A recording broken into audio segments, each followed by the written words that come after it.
65번 문제를 봤고요.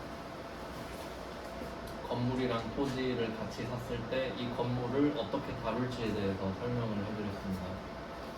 그러면 얘 같은 경우는 지금 방금 제가 건물을 필요로 해서 샀을 때도 설명을 드렸는데 지금은 그 상황이 아니잖아요. 그래서 이 건물 자체가 토지가 되었다고 말씀을 드렸는데 그러면 그 뒤에는 저절로 철거 이야기도 따라오겠죠.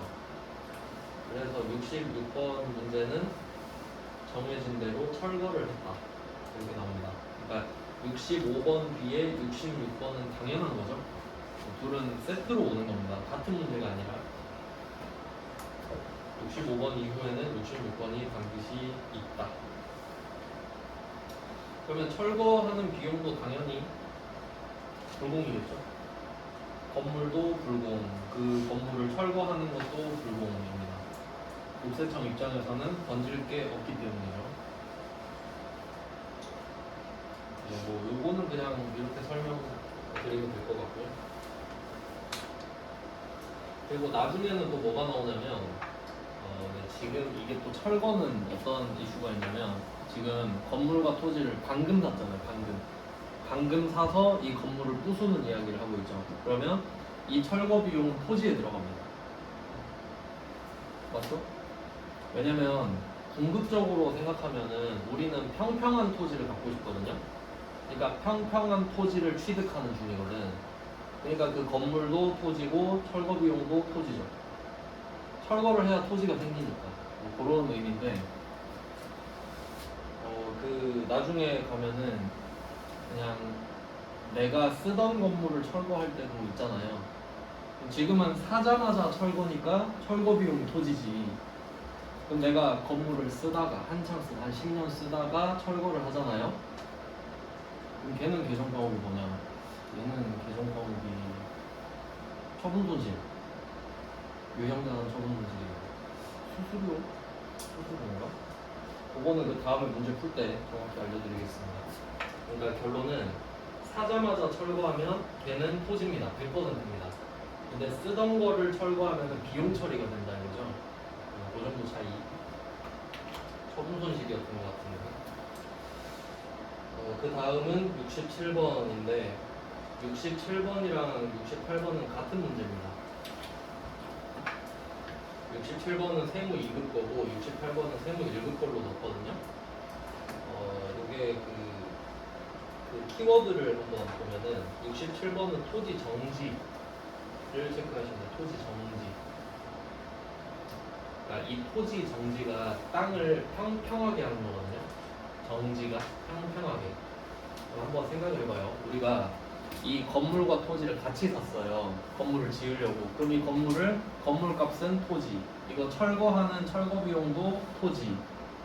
근데 건물 철거했다고 그 위에 바로 건물 지을 수 있는 거 아니죠. 그럼 다시 또 평평하게 해야 될 거 아니에요. 그러니까 건물을 사서 철거하고 정지까지가 기본인 거예요. 당연히 이루어지는 거라는 거죠. 그러니까 65, 66, 67은 순서대로 무조건 나오는 겁니다. 원래는 그래야 돼요. 그러면 정지를 해야겠구나 생각을 하는데 이것도 철거 비용이랑 크게 다르지 않죠. 그러니까 얘도 결국 땅에다가 돈을 쓰고 있는 거니까. 그 다음에 68번은 67이랑 같다 그랬죠. 여기서는 토지의 형질 변경만 표시하면 돼요. 토지 형질 변경. 한번 생각해 보세요. 형질을 변경한다. 뭔가 좀 질감을 바꾸는 느낌인데 그럼 땅을 평평하게 하는 거 있죠. 정지. 그게 형질 변경 중에 하나예요. 그러니까 형질 변경이 더 큰 거죠. 그 안에 정지가 들어있는 거니까 둘은 같은 거라고 보시면 돼요. 그러니까 괜히 용어만 다르게 쓰는 거예요. 틀리라고. 그러니까 전반적인 흐름을 아셔야 되지 막 단어 토시 하나에 목숨 거는 게 중요한 게 아닙니다. 그래서 크게 보면은 5가지 이슈가 있다는 거를 아시겠죠? 이 정도 하시면은 토지 자본적 지출은 다 대비가 됩니다. 그 이외에는 나올 수가 없으니까.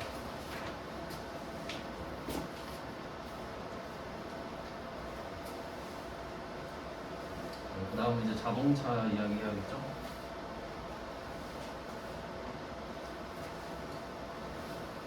이게 자동차가 요새 범위가 넓어졌어요. 그 수입으로까지 넓어졌습니다. 범위가. 그 수입하면 수입 세금 계산서 받잖아요. 수입 세금 계산서도 세금 계산서죠.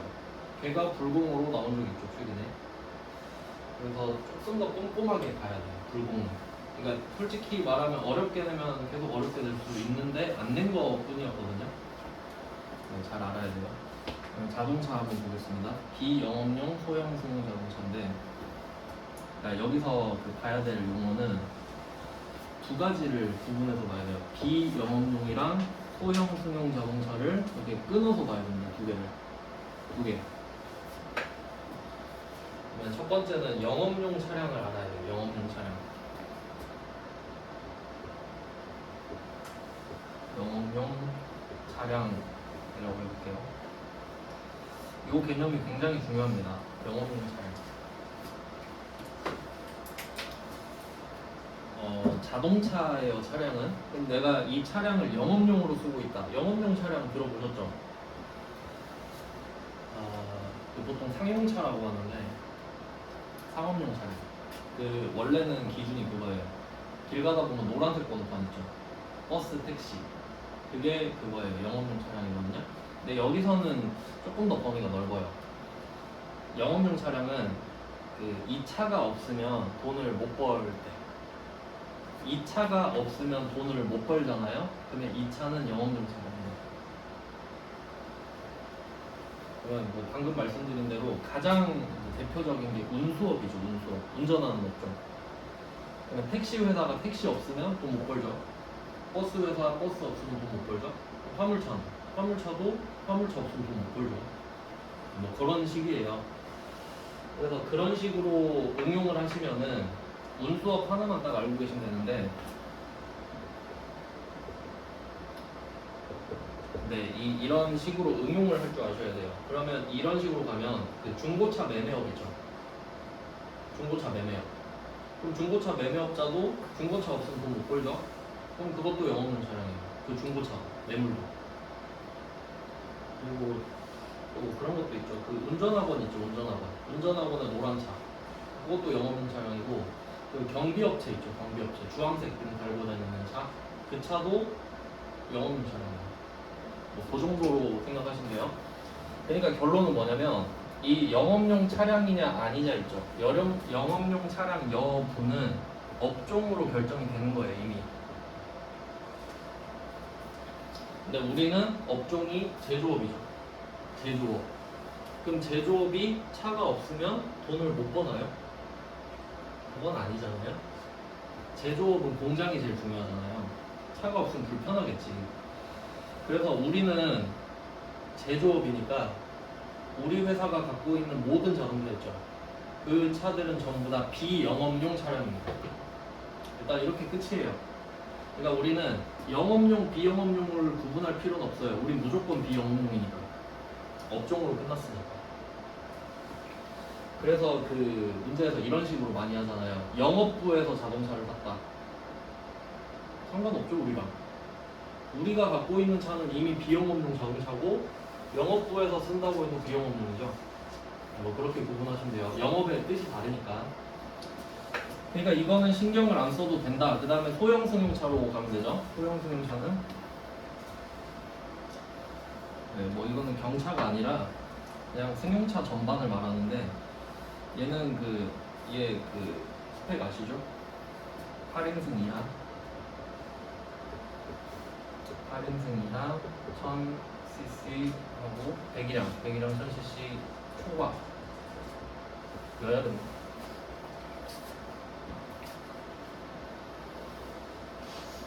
네, 그러니까 불공제가 되려면 정확하게 말하면 네 가지를 충족해야 돼. 네 가지. 첫 번째, 비영업용이냐. 우리 통과했죠? 제조업이니까. 두 번째, 승용차냐. 승용차. 세 번째, 그 승용차가 8인승 이하냐. 네 번째, 그 배기량이 1000cc 초과냐. 네 개 해야 돼. 네 개. 그러니까 반대로 말하면 이 중에 한 개라도 나가리가 되면 부가세를 돌려받을 수 있다는 소리예요. 그러니까 이 개념 정리 잘해야 됩니다. 이 네 가지 모두 충족되면 이 차에 대해서는 부가세를 못 돌려받는다는 뜻이잖아요. 그럼 이 중에 한 개라도 여기에 해당되지 않으면 부가세를 돌려받을 수 있다는 소리죠. 그런 내용이에요. 예를 들어볼게요. 최근에 커뮤니티에 글 올라왔는데 창원 아시죠? 저 경상도 마창진 거기에 택시가 뭐였지? 벤츠 전기차 있거든요. 2억짜리 그 택시가 있었어요. 2억짜리 택시가 있었다고. 그러면 걔는 보세요. 택시니까 영업용이죠. 승용차죠? 8인승 이하죠? 5인승이겠지? 1000cc 당연히 얘는 배기량이 전격 출력 이렇게 가는데 근데 전기차는 크기로 보거든요. 전기차는 배기량이 없잖아요. 그 경차 사이즈 있죠. 그 경차 사이즈를 넘어가면 이 차로 봐요. 근데 뭐 당연히 2억짜리인데 넘어가겠죠. 그러면 얘는 비영업용을 충족하지 못했잖아요. 그러면 그 택시를 샀을 때 부가세 2천만 원 냈겠죠? 그거 돌려받는다고. 영업용이니까. 그러니까 네 가지를 다 충족해야 된다는 거예요. 알겠죠? 무슨 말인지? 네, 그런 뜻입니다. 근데 우리는 무조건 비영업용이야 이거지. 그러니까 이건 안 봐도 된다는 소리예요. 우리는.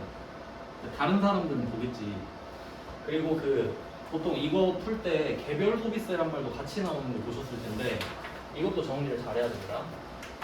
그러니까 개별 소비세는 일종의 좀 부자세 같은 느낌이에요. 그러니까 너 좋은 거 샀네? 세금 좀 더 내지. 그러니까 명품에 주로 붙고요. 자동차에도 붙어요.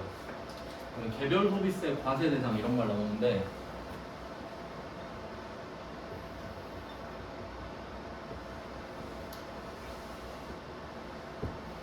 개소세가 개소세 구조를 좀 설명해 드릴게요.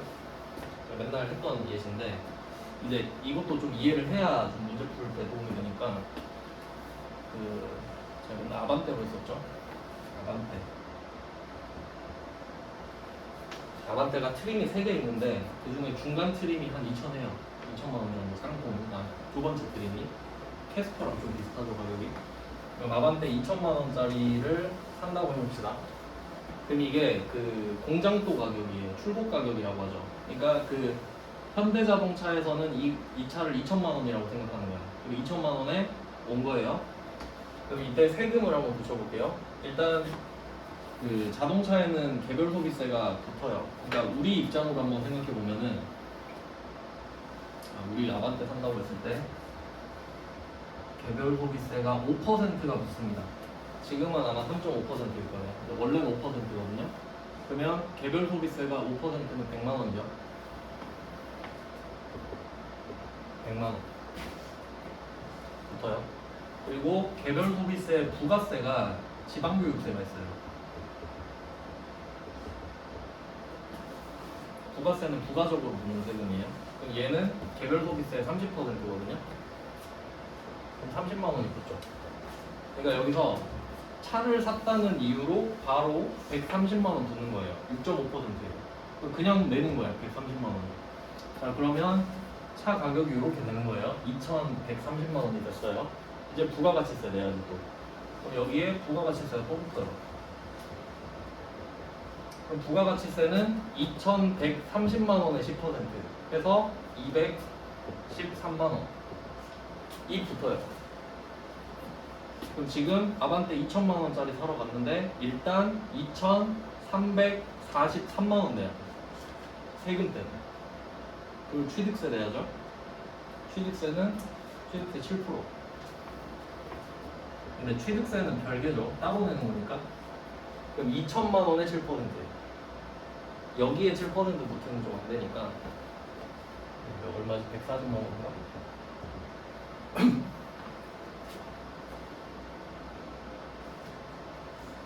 아닌가? 14만 원인가?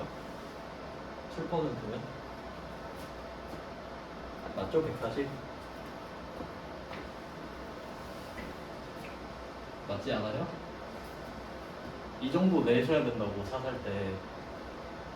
그러면 지금 개별 소비세 과세 대상이라고 돼 있잖아요.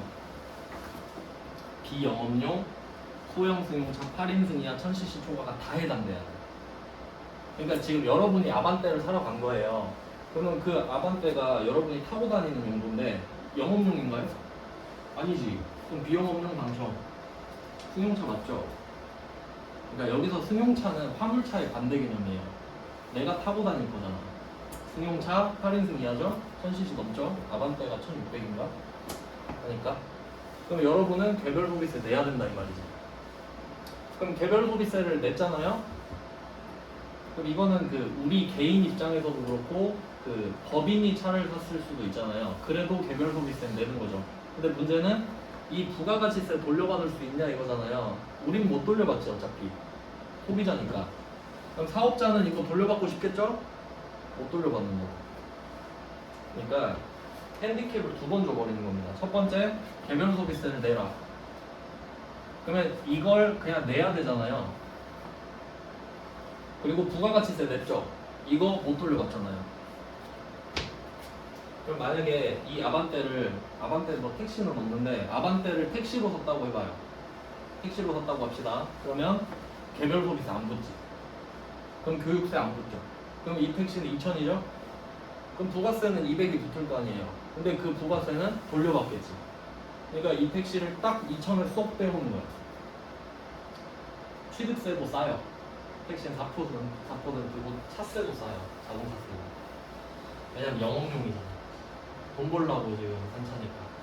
근데 우리는 출퇴근용이잖아요. 그럼 그건 너는 사치 부리는 거 아니냐. 버스 타고 다녀도 되는데 그러니까 세금이나 먹어라 이런 느낌이죠. 그런 식이에요. 저기다 보험료도 따로 내셔야 되고. 차 하나 끌고 다니는 거 쉽지 않죠. 그러니까 좀 이렇게 와닿아야 된다 이거지. 그러니까 이 개별 소비세가 과세되려면 네 가지 다 충족되는 거예요. 그러니까 이 뒤에 소형 승용차만 얘기하는 게 아니라 비영업용까지 같이 입니다. 그러니까 아예 같은 말이 돼버리지. 한번 보겠습니다. 문제 69번 보시면은 임원용 승용차 3,800cc. 요새는 좀 저배기량이 되는데 구형 제네시스 정도 되고 3,800cc. 중고나라에서 4,400 부가세 포함했었다. 이거 처음에 문제 나왔을 때 이거 보고 웃었는데 실제로 중고나라에서 차를 사고 팔더라고요. 중고나라에서. 그럼 이때 이 차를 12개월 할부로 사고 세금 계산서를 수취했습니다. 그럼 임원용 승용차인데 일단 업종은 우리 제조업이죠. 그럼 비영업용 당첨. 승용차죠. 100이랑 1000cc 넘죠. 그럼 인승이 안 나왔는데요. 혹시 9인승일까요 이게? 아니겠지. 보통 자동차 5인승 아닌가요? 그럼 얘는 불공제 대상 맞죠? 불공제. 구입했죠, 구입. 구입도 표시해주세요, 구입. 3개 다 나와야 되거든요. 구입, 유지, 임차. 3개 다 넣었어요, 일부러. 그래서 69번은 국내에서 자동차 샀을 때죠. 국내에서 자동차를 샀을 때. 아, 그리고 아마 이거 지금 중고차로 샀잖아요. 중고차는 저도 중고차로 샀는데 이거 중고차는 계속세가 없을 거예요. 그랬던 것 같은데 잘 모르겠네. 그 다음에 70번. 70번은 독일 와츠 자동차로부터 독일이네요. 독일 해외에서 수입하는 것 같은데 5인승 승용차 3000cc 비영업용은 원래 그렇죠? 자, 근데 여기서 수입 전자세금 계산서 나왔죠. 세금 계산서를 표시하셔야 돼요. 세금 계산서. 그러니까 여기 불공이 되려면 세금 계산서를 받는 게 전제가 돼야 되잖아요. 그럼 이제 세금 계산서의 종류 알아야 되죠. 세금 계산서의 종류.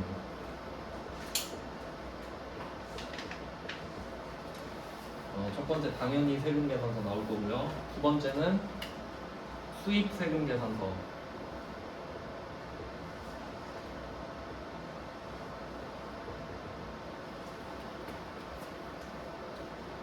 요거는 그 수입 파트에서 설명해 드릴게요. 지금은 불공 파트고.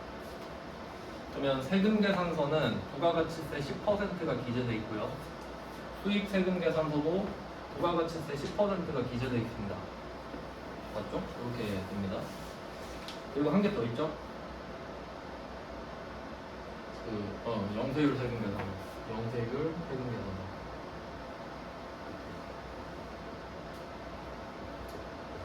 뭐 얘도 세금 계산서 맞죠? 이름에 들어있으니까요. 0%입니다. 이렇게 하면 세금 계산서의 종류예요. 그럼 이 세 가지 세금 계산서를 전자로 발급할 수도 있고 종이로 발급할 수도 있죠. 그거는 그 형태 정도가 되겠고. 그러면 이 세 개를 받았을 때 불공이 될 수 있다라고 생각을 하셔야 돼요. 세금 계산서 수치니까. 근데 이때 영세율 세금 계산서를 받았다라고 했을 때 그럼 얘는 부가세를 돌려받든 못 돌려받든 상관이 없죠. 빵원이니까. 그러니까 영세율 세금 계산서는 의미가 없으니까 안 내겠죠. 그러니까 얘를 낸 거 아니에요, 수익을. 10%가 있잖아요. 그래서 결론은 세금 계산서를 받고 불공제에 해당하는 자동차를 산 거잖아요. 그러니까 69번은 국내에서 산 거고 70번은 해외에서 산 거죠. 근데 둘 다 불공이네요. 근데 이거 수입을 지금 좀 해야겠는데 이게 그 입력할 때 차이를 좀 설명드려야 돼서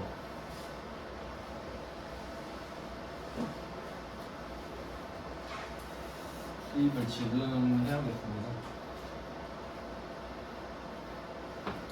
그럼 이거 독일 와츠 자동차한테 차산 이야기를 한번 해볼게요.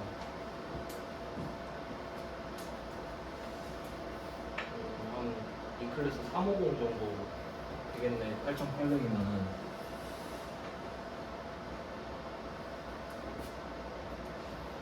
우리가 차를 삽시다. 여기 독일이에요. 우리나라예요. 물건을 지금 산 거예요. 와츠 자동차한테. A가 와츠 자동차. 그럼 얘가 물건을 지금 보낸 겁니다. 그럼 우리나라는 세관에서 물건을 받아요. 그리고 우리가 B예요. 이런 상황입니다. 그럼 이때 자동차 값이 8,800이고 세금이 880입니다. 그럼 이때 A가 B한테 돈 달라 그러겠죠. 얼마 달라고 할까요? 8,800 달라 그러겠죠. A가 B한테 물건을 보내잖아요. 그럼 A 입장에서 이거 수출이죠? 0%잖아.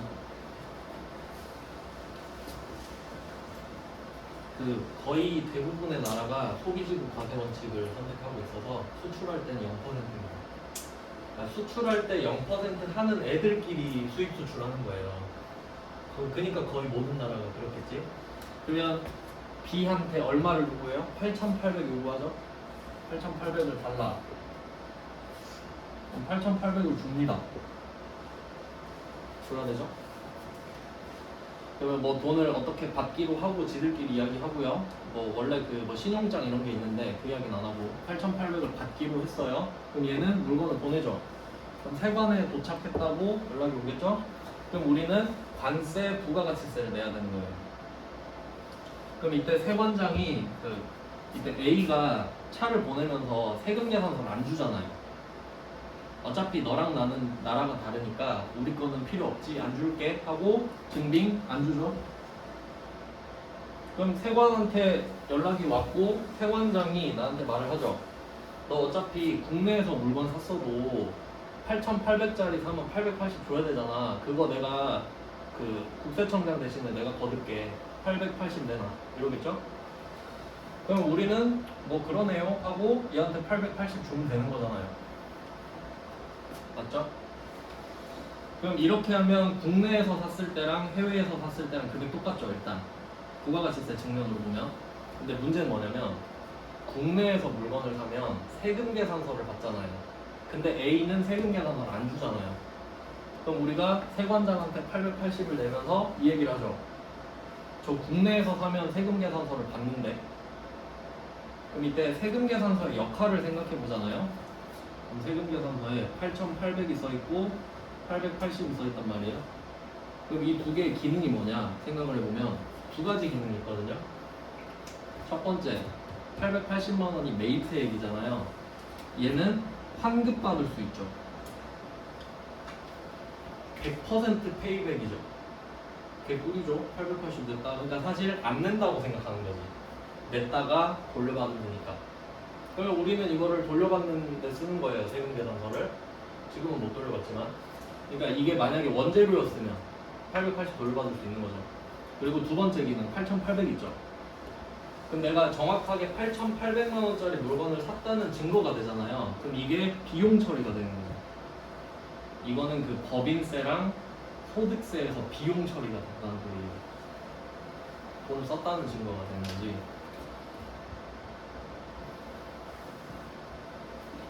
이렇게 두 가지 기능이 있는 겁니다. 세법 그리고 얘도 세법이네. 근데 문제는 우리가 8,800도 냈고 880도 냈는데 세금 계산서가 없잖아요. 그럼 이거 둘 다 못 되는 거죠. 못 받는 거죠. 그럼 이거 말이 안 되니까 세관장한테 달라고 해요. 세금 계산서 달라고. 그럼 세관장이 A 대신에 주는 겁니다. 수입 세금 계산서로. 뭐 이런 구조죠. 이거를 얘가 주는 거잖아요. 그럼 얘는 10%를 걷고 수입 세금 계산서를 준다. 이렇게 되는 거예요.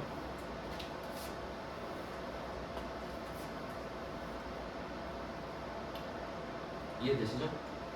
그러면 이 8,800이랑 880을 줄 때 회계 처리를 어떻게 하나 생각해봐요. 8,800은 그냥 주는 거잖아요. 입금하는 거죠. 일반 정도. 맞죠? 일반 정도. 그냥 뭐 안 받았으니까. 그 다음에 세관장한테 880을 나중에 주겠죠? 그러니까 둘이 똑같은 거래는 아니잖아요. 이 두 개는 별개의 거래입니다. 그럼 내가 세관장한테 880을 줄 때 그때 세금 계산서를 받죠. 그러니까 이때는 매입 중에 수입을 몰라 쓰는 거죠. 그러니까 8,800은 일반 정표에 쓰고 880은 매입 매출 정표에 쓰는 거예요. 근데 이거 쓸 때 우리 부가세 880을 쓸 건데 880이 나오게 하려면 8,800을 써야 되죠. 8,800을 써야 10%가 880이니까. 그래서 그 수입 유형은 써보셔서 아시겠지만 55번이 수입이잖아요. 그때 공급가액에다가 8,800을 쓰면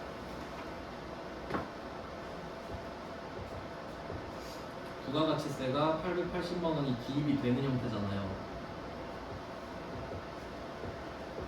이렇게 쓴단 말이죠.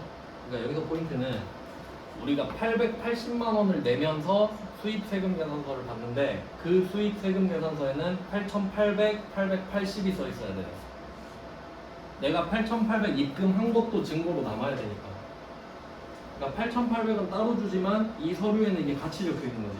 그러니까 이 수입 유형을 써서 공급가액을 8,800이라고 써야 돼요. 알겠죠? 그래야 부가세가 880이 뜨잖아요. 그리고 밑에 분계를 딱 쓰려고 하면은 저절로 부가세 대급금 880만 원 이렇게 뜹니다. 왜냐면 수입 유형 자체가 부가가치세를 내면서 받는 상황이잖아요. 그러니까 저절로 8,800을 써도 880이 들어가는 거예요. 이것까지 물어보는 거야 지금. 근데 70번 문제가 수입이 아니잖아요. 유형이 불공이죠 이거. 그러니까 이 70번이 중요 표시 하셔야 되는 거예요. 최근에 나왔잖아요. 101회면은 저번이 104회였나 105회였나 105회였을 거예요.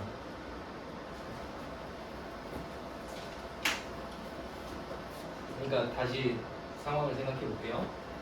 그 만약에 이 70번 문제가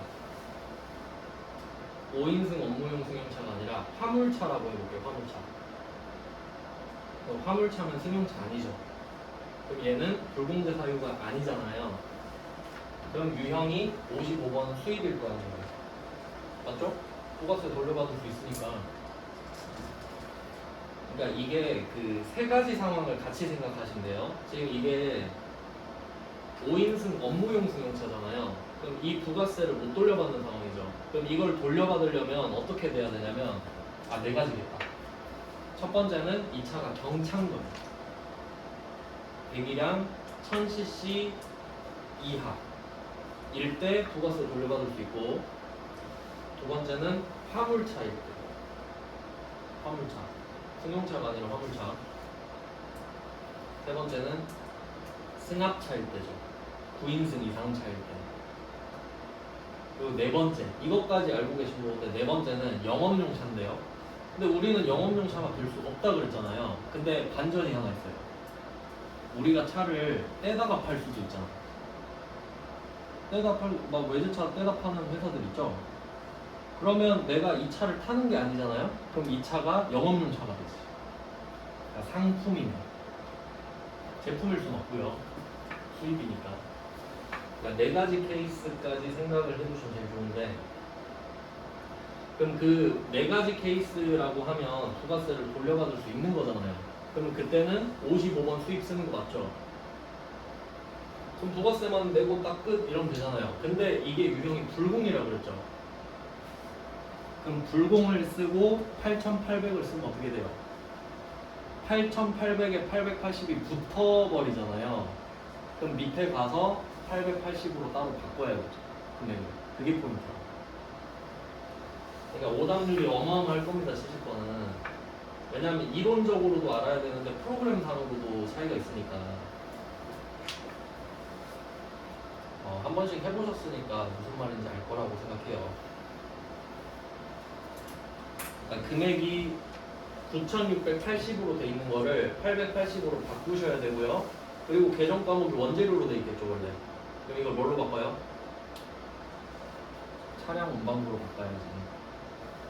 880을 돌려받을 수 있으면 부가세 대급금이죠. 못 돌려받으면 붙어버리잖아요 위에. 그러니까 차량 운반부가 가려요. 그러니까 70번이 되게 중요한 문제예요. 그럼 정리를 해볼게요. 우리가 차를 사는데 국내에서 사는 거랑 해외에서 사오는 거랑 한번 비교해 봅시다. 국내에서 사는 거랑 해외에서 사오는 거랑.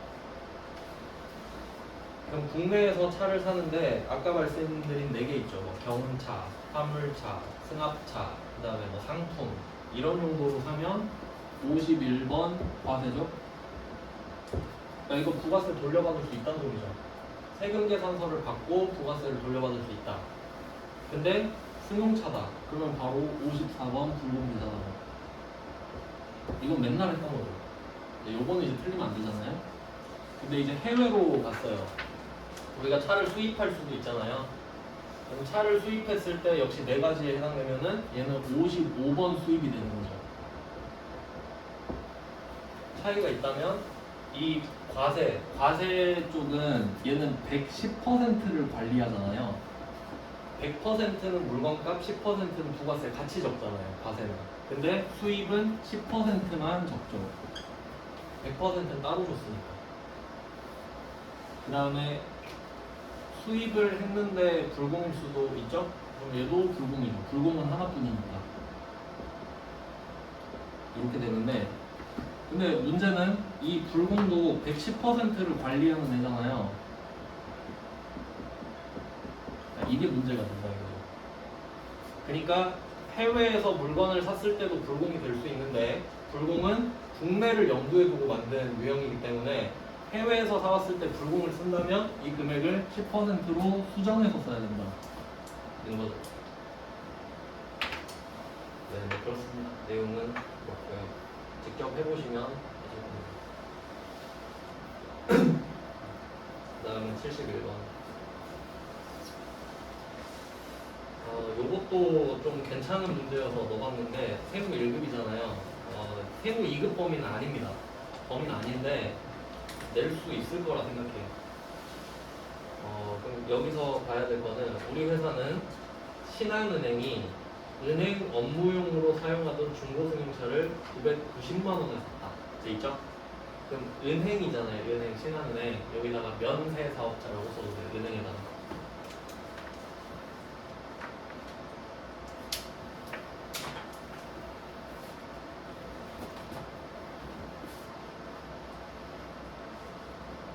그 면세 사업자를 좀 알고 계시면 좋은데, 그러면 면세 물건이나 서비스를 취급하면 면세 사업자가 되잖아요. 꼭 이 정도는 아셨으면 좋겠어요. 첫 번째는 그 미가공 식료품.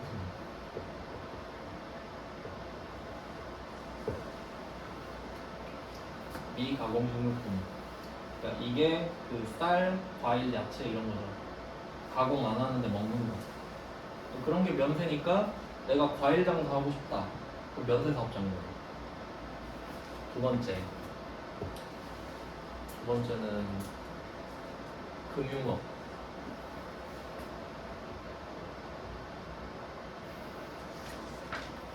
이제 금융이라고 하면 조금 막연하잖아요. 금융업은 세 개예요. 은행, 증권, 보험이거든요. 은행, 증권, 보험. 근데 그 세 업종의 공통점이 뭐냐면 돈놀이를 해요. 돈놀이. 그러니까 구조를 대충 설명을 드리면은 은행이 돈을 어떻게 버는지 생각해봐요. 지금 이제 내년 되면 대출 금리가 9%, 10%가 된대요. 그게 빌려줬을 때 받는 이자죠. 10%가. 근데 지금 예금 보면 한 5%대 이러거든요. 그러면 우리한테 예금을 가입하라 그래. 그럼 1,000만 원 가입하시면 1년 뒤에 제가 50만 원 드릴게요. 이게 5%죠. 그러면 1,000만 원을 내가 받았잖아요. 그 1,000만 원을 빌려주고 100만 원 받는 거예요. 돈놀이 맞죠? 예대마진이라고 하거든요. 그걸로 돈 벌고. 근데 은행은 없는 돈을 빌려줄 수 있거든요. 국가가 보장해서.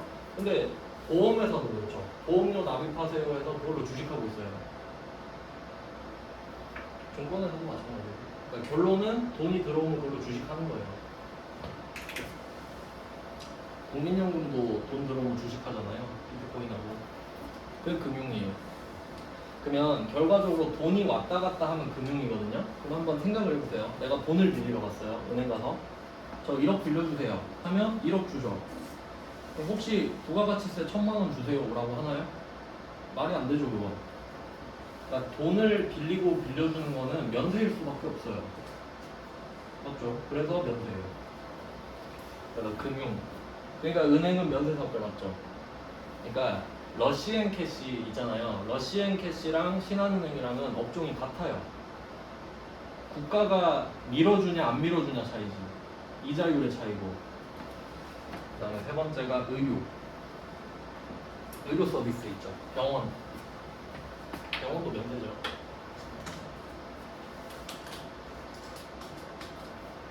그러니까 그 처방전 받고 진료 받으면 그 처방전 나오고 그 진료비 있잖아요. 그 면세.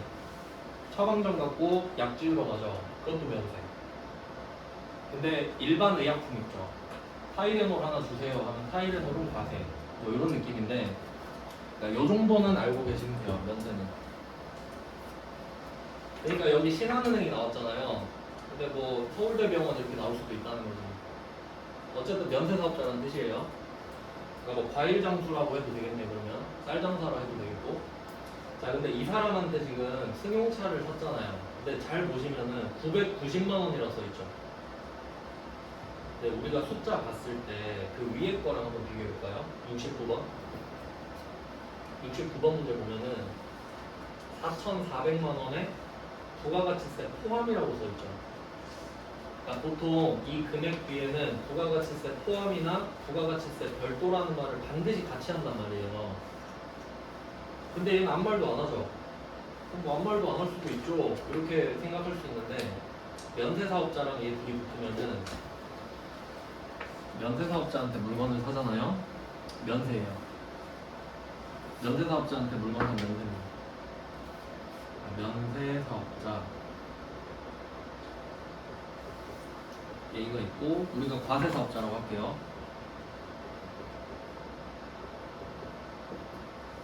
그럼 이유를 좀 설명드릴게요. 이거는 문제 내기 진짜 좋거든요. 저는 좀 조만간 나올 거라고 생각해요. 생명이득에도.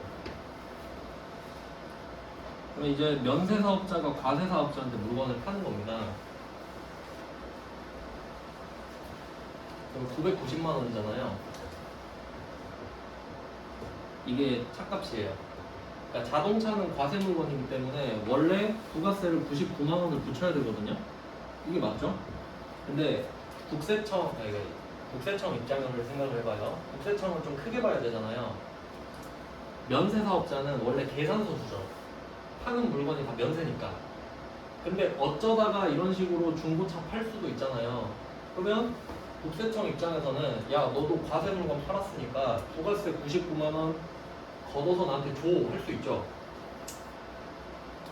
그러면 얘가 99만 원을 걷어서 냈다고 할게요. 그러면 우리가 B잖아요. 그럼 B가 A한테 야 나 부가세 냈으니까 세금 계산서 줘 이러겠죠. 그리고 세금 계산서 갖고 세무서 달려가겠죠. 그리고 뭐라 그래요? 99만 원 주세요. 생각해보니까 그게 그거네요. A한테 99만 원 받아서 내라고 해봤자 B는 다시 세금 계산서 갖고 와서 99만 원 달라 할 거 아니에요. 아무 의미가 없지. 야 그냥 부가세 걷지 마. 그냥 990을 팔아. 이렇게 된다고.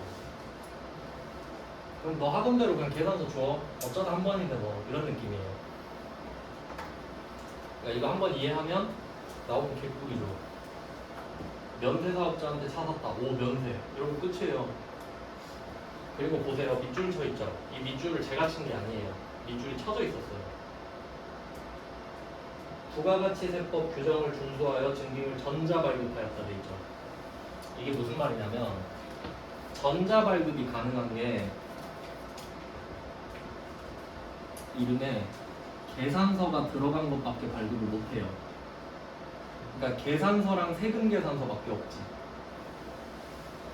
전자 발급이 가능한 거는 계산서랑 세금 계산서밖에 없어요. 그러니까 여기서 하고 싶은 말이 뭐였냐? 우리가 차를 사면서 카드로 살 수도 있죠.